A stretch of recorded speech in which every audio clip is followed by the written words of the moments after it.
Good මෝනිින් යාලුනේ හැමෝටම ඔන්න මම අදත්තා ඔයාලට වීඩියෝ එකක් කරගෙන දැන් වෙලාව උදේ 10යි. මම දැන් ඉන්නේ රාගම ඔයාලට පේනවා ඇති ලස්සන වෙවක් එහෙම තියෙනවා. එතන තමයි ඉන්නේ. මම පිළියන්දලින් අද පටන් ගත්තේ වැඩ පටන්ගෙන මම එක හයරයක් අරගෙන ආවා රාගමට. මොකද මට අද කොළඹ ඉන්න ඕනේ. කොළඹින් මට හයර් එකක් තියෙනවා කුරුණෑගලට. හැබැයි ඉස්සරලා කිව්වා කුරුණෑගලට යන්න ඕනේ අහුන්ගල්ලට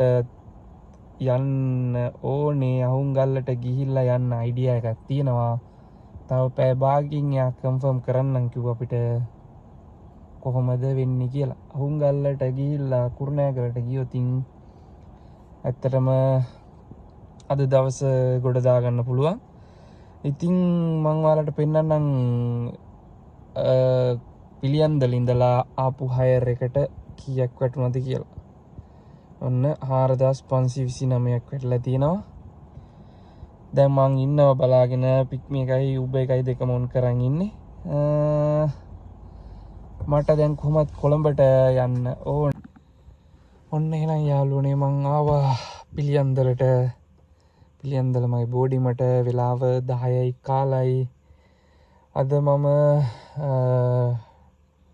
ඌබර් එකේ වැඩ ටිකක් කරා. ඊට පස්සේ මට ඊයේ කුරුණෑගල ඉඳන් කොළඹට ආපුස ගියා අහුන්ගල්ලට ගිහිල්ලා එන්න අප් ඇන්ඩ් ඩවුන් එකක් පොඩ්ඩක් රෑ වුණා එද්දී. මොකද හොඳටම වැස්ස ට්‍රැෆික් එකක් තිබුණා. ඊට පස්සේ හයිවේ එකේදී ඇක්සිඩන්ට් එකක් වෙලා තිබ්බ. එතනත් පොඩ්ඩක් පරක් වුණා. අද කිලෝමීටර් 292ක් ඔක්කොම දුවලා තියෙනවා. එතකොට මට අප් ඇන්ඩ් ඩවුන් එකට 20000ක් හම්බුණා. ඒකයි ඔන්න අද ඌබර් එකේ 6868ක් වෙලා තියෙනවා. එතකොට ඔක්කොම 26යි 868යි කිලෝමීටර් 292ක් දුවලා තියෙනවා. ඉතින් ඔන්නෝම තමයි අද දවස ගෙවුනේ. ඉතින් මට තෙල් 4000ක වගේ ගියා. අද නම් තෙල් ගහගන්න බැරුණා. මම ඉක්මනට ආවා. ඒ වගේම ඉතින් මට ඒ කස්ටමර් යද්දිත් දවල් කෑම අරන් දුන්නා. ඊට පස්සේ දැනුත් මට රයිස් එකක් අරන් දුන්නා. මේ ඉතින් එහෙමයි. දැන් හෙට කුරුණෑගල යන්න තියෙනවා කොළඹින්. ඊට පස්සේ මට වැඩ දෙකක් තිබුණා. මිරිස්සෙන් එයාපෝට් එන්න උදේ 5ට. ඒ වැඩේ මං යාළුවෙක්ට දුන්නා. ඊට පස්සේ බෙන්තරින් ගාල්ලට ගිහිල්ලා ගාල්ලෙන් ආයි බෙන්තරට යන රවුන්ඩ් ටූර් එකක් ඒකත් මම දුන්නා මගේ යාළුවෙක්ට.